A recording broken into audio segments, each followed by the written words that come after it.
Hello and howdy, and welcome once again to Uncle Jeff's Classroom. For those who are joining us for the first time, I'm Uncle Jeff, the teacher they just can't forget.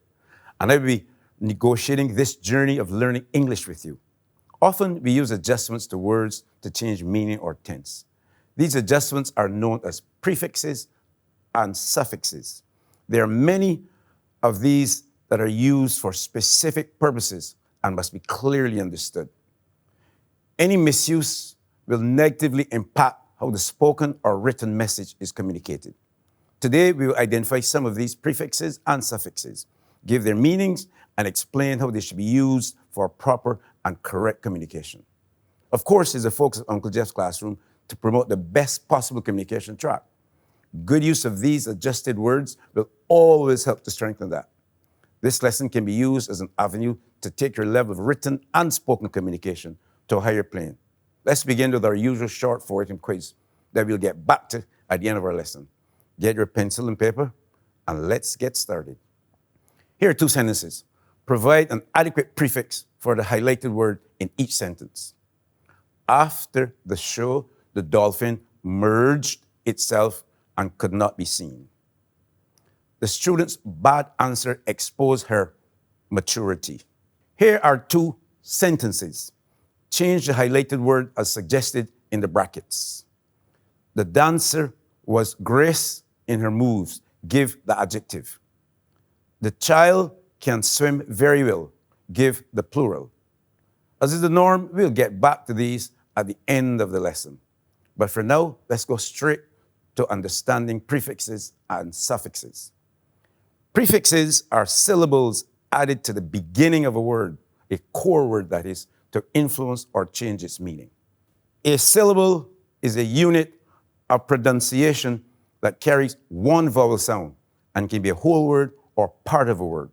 Here we go. Sub, one syllable. Between, two syllables. Family, three syllables. And you must understand that one syllable, two syllables, three syllables. They can be broken like that. A core word is a word that stands on its own and carries its own meaning and can be made up of many different syllables. Merge, mature, understand.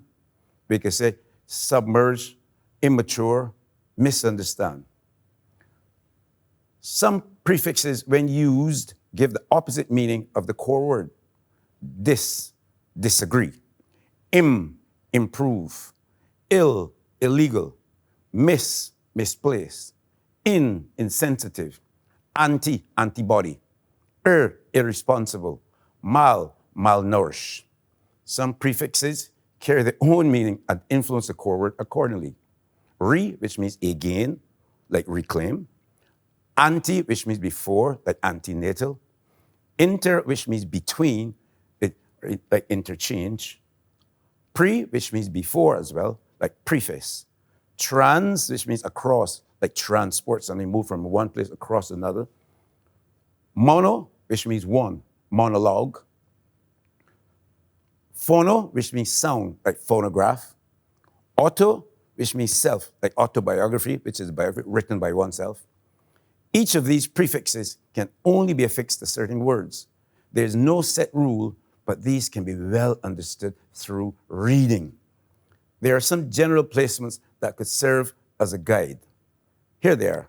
The prefix dis usually comes before words that begin with the letters L, P, R, C, and A. The prefix un usually comes before words that begin with the letters M and P. The prefix ill usually comes before words that begin with the letter L. The prefix in usually comes before words that begin with the letters D, T, C, and F. The prefix usually comes before words that begin with the letter R. The prefix un usually comes before words that begin with the letter D, S, R, and C.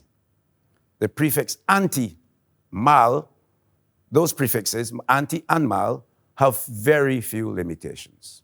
It must be noted that these are not absolute or definitive and should be used only as a guide.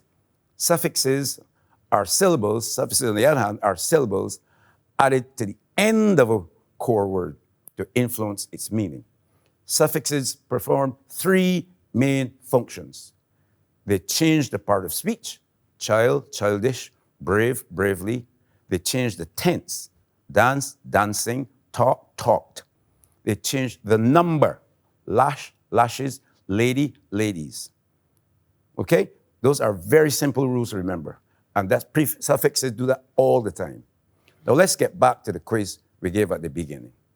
These should be your correct answers. If you have them all, give yourself a tap on the shoulder. First, you're asked to provide appropriate prefixes. Here are your answers.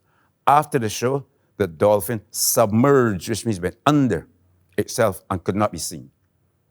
2, the student's bad answer exposed her immaturity. That's the negative, the opposite of mature. Her immaturity. You were also asked to change the highlighted word as suggested in the brackets. 1, the dancer was graced in her moves. You should give the adjective. The answer is graceful. The child can swim very well. Give the plural form. The answer is children. I hope that this lesson was helpful to you, and I look forward to sharing many more with you.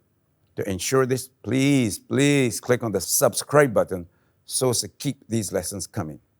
I thank you and say goodbye for now from Uncle Jeff to you who spent the time here in Uncle Jeff's classroom. Until we meet again.